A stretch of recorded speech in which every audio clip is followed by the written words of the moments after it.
আসসালামু আলাইকুম। সাবিয়া রান্নাঘর থেকে সবাইকে স্বাগত। রেসিপিতে আছে কই, আলু, টমেটো এবং তেলাপিয়া মাছ দিয়ে রান্না। এখানে আমি কই আলু কেটে ধুয়ে রেখেছি। কড়াইতে তেল বসিয়ে পেঁয়াজ কুচি দিয়ে দিলাম।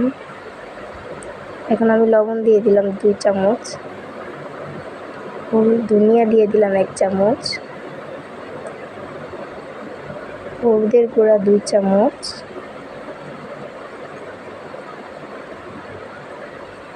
মরিচের গুঁড়া 1 চা চামচ,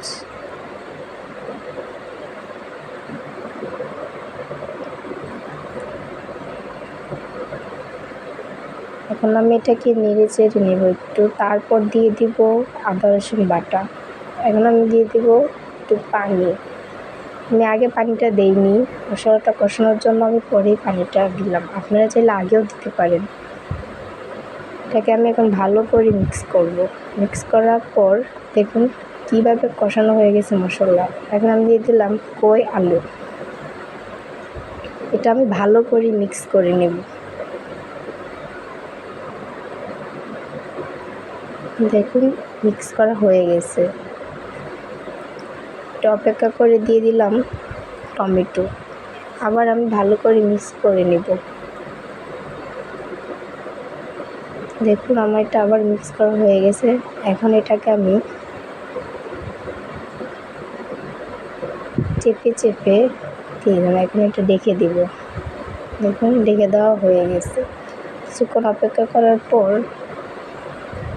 আমি ঢাকনাটা উঠিয়ে আবার একটু নাড়াচাড়া করলাম।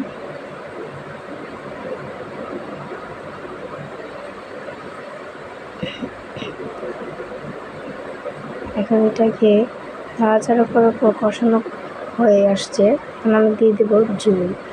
আপনারা পরিমাণ মতো পানি দিয়ে দিবেন।